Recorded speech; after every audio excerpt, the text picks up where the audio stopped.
Good morning, students. I am Manjulata Sharma from Government High School, Tarsiwa. So today we are here to discuss about the syllabus and paper of class 10. How do we deal the questions? Data analysis के question आपको 7 marks के आएंगे. तो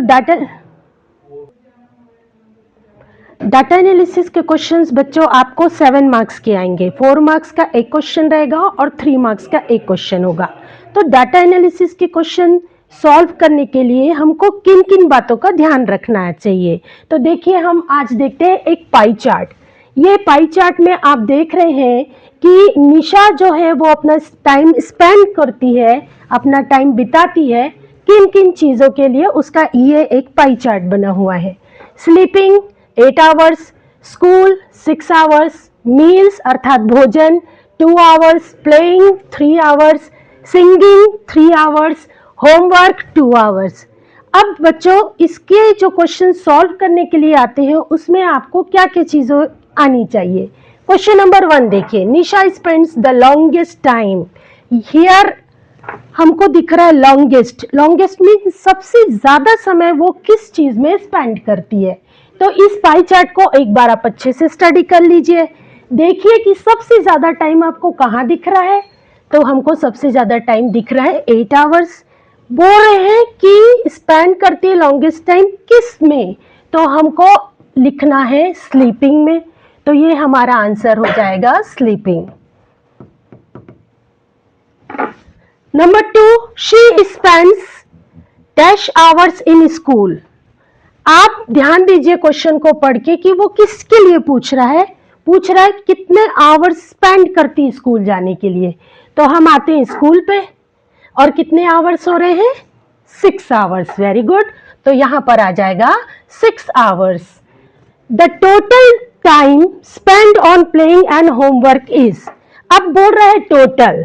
जब भी आपको पूछेगा total means आप समझ जाना कि जो चीजें पूछ रही उसको हमको जोड़ना है, ऐड करना है, तब हो जाएगा हमारा टोटल.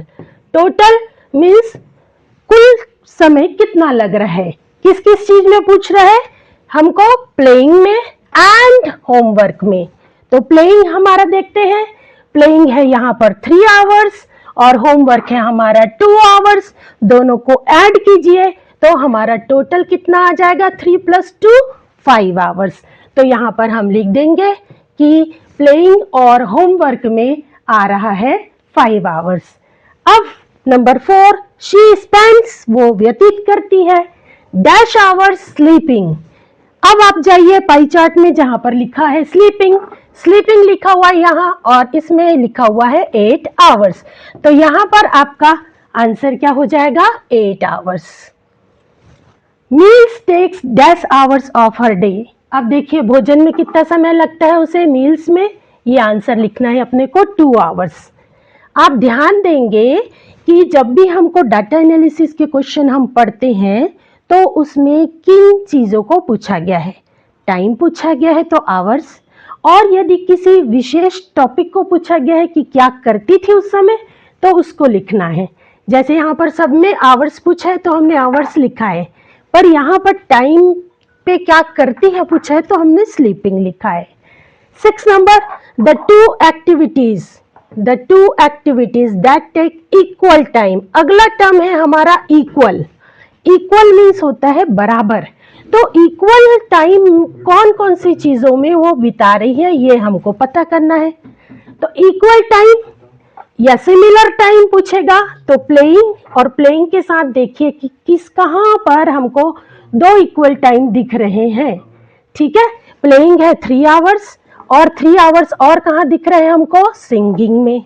तो प्लेइंग के साथ में हम यहाँ पर क्या लिख देंगे, सिंगिंग. राइट. तो डाटा एनालिसिस के क्वेश्चंस सॉल्व करने के लिए आपको जो भी बार ग्राफ, जो भी पाई चार्ट या जो भी आपको एक पैसेज दिया हुआ है उसको बहुत ध्यान से पढ़ना है. पढ़ने के बाद में क्वेश्चन को समझना है. कुछ कुछ की टर्म्स जो है वो हम और देखेंगे. अभी नेक्स्ट इसके बाद देखते हैं कि बार ग्राफ जब पूछा जाता है तब हम कैसे करते हैं. तो बार ग्राफ एक और है हमारे पास, हम बार ग्राफ देखते हैं. ठीक है। और इस बार ग्राफ में आप देखिए, ये जो बार ग्राफ है यहां पर, ठीक, ये बार ग्राफ में आप देख रहे हैं Reema records her monthly saving from January to March. Reema January to March जो है वो क्या करती है, सेविंग्स करती है। इसका ये यहाँ पर बार ग्राफ बना हुआ है। इस बार ग्राफ में हम देखते हैं कि यहाँ पर क्या क्या बना हुआ है। ये हुआ है यहाँ पर उसका कितना टाइम स्पेंड करती है वो, और यहाँ पर मंथ के नेम दिए हुए हैं, जनवरी, फरवरी, मार्च, अप्रैल।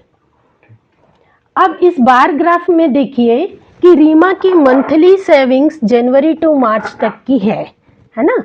मंथली सेविंग में 1000, 2000, 3000 एंड 4000। और दूसरा कौन कौन से मंथ है, जनवरी, फरवरी, मार्च एंड अप्रैल।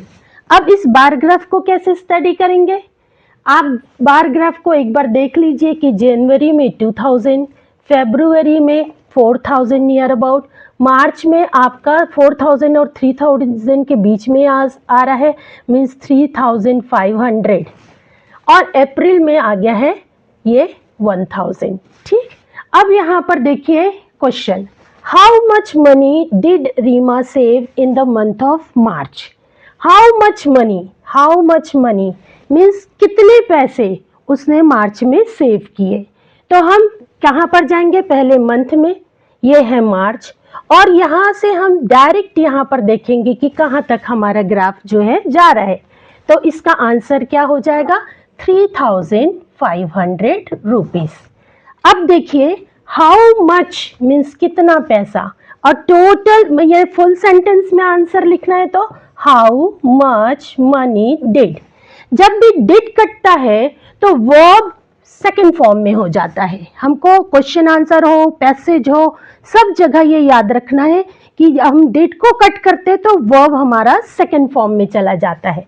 तो आंसर क्या हो जाएगा, हम आंसर यहां से लिखेंगे, रीमा सेव्ड। अब सेव्ड के बाद आपको वो अमाउंट लिख देना है, तो अमाउंट लिख दिए 3500 रुपीज, और यहां से पूरा आप लिख देंगे in the month of March, right. अब क्वेश्चन नंबर 2 देखिए, in which month did Reema save the least money. Least means होता है सबसे कम, लीस्ट मीन्स सबसे कम। तो कौन से महीने में सबसे कम, तो आपको यहाँ पर बार ग्राफ में क्लियर दिख रहा है कि ये वो सबसे छोटा ब्लॉक बना हुआ है।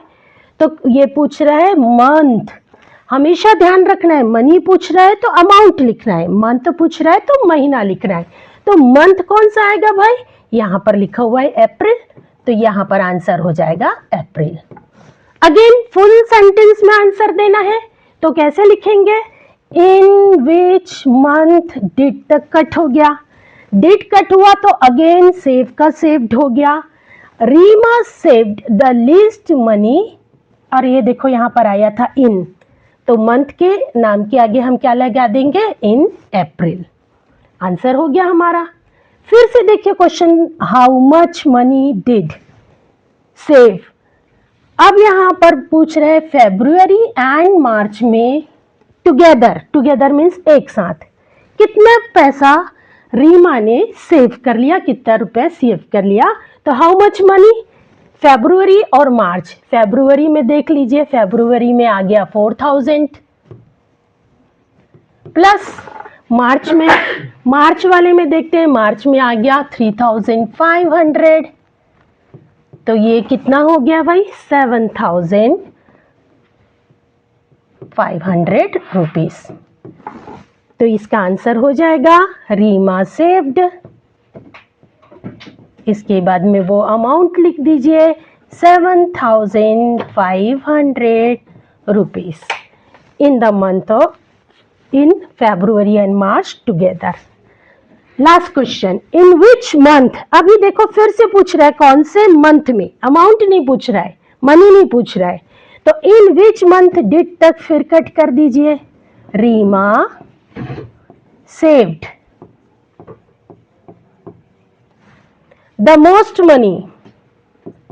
अब मोस्ट मीन्स क्या होता है, मोस्ट मीन्स होता है सबसे ज़्यादा, सबसे अधिक। किस मंथ में सेव किया?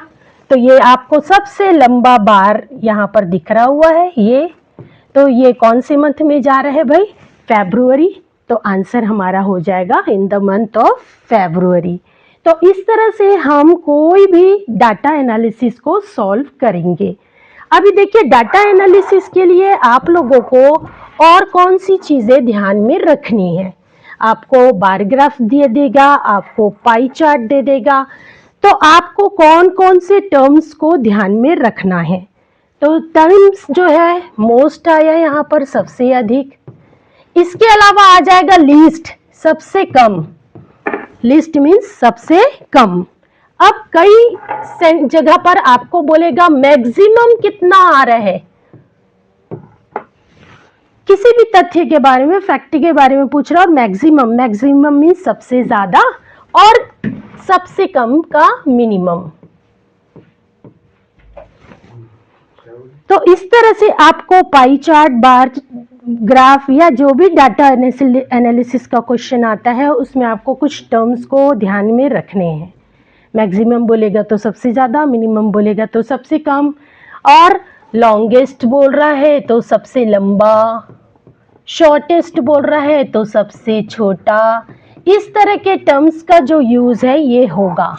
प्लस दो टर्म्स और ध्यान में रखेंगे आप लोग, और वो कौन कौन से हैं? वो है यहाँ पर आप देखिए कि दो टर्म, यदि आपको बोल रहा है टोटल, तो जो चीजों को बोल रहा है उसको आपको ऐड कर देना है, उसको आपको जोड़ देना है, टोटल करना है। लेकिन आपको पूछ रहा है कि डिफरेंस, तो डिफरेंस में आपको उसको घटा देना है। डिफरेंस में आपको जो चीजों के बीच में डिफरेंस इसका कितना आएगा पूछ रहे हैं, तो आप उसको घटा दीजिए, और टोटल बोल रहा है तो उसको ऐड कर दीजिए। तो इन सारे टर्म्स को आप अच्छे से समझ लीजिए, तो डाटा एनालिसिस के क्वेश्चन आप इजीली कर लेंगे।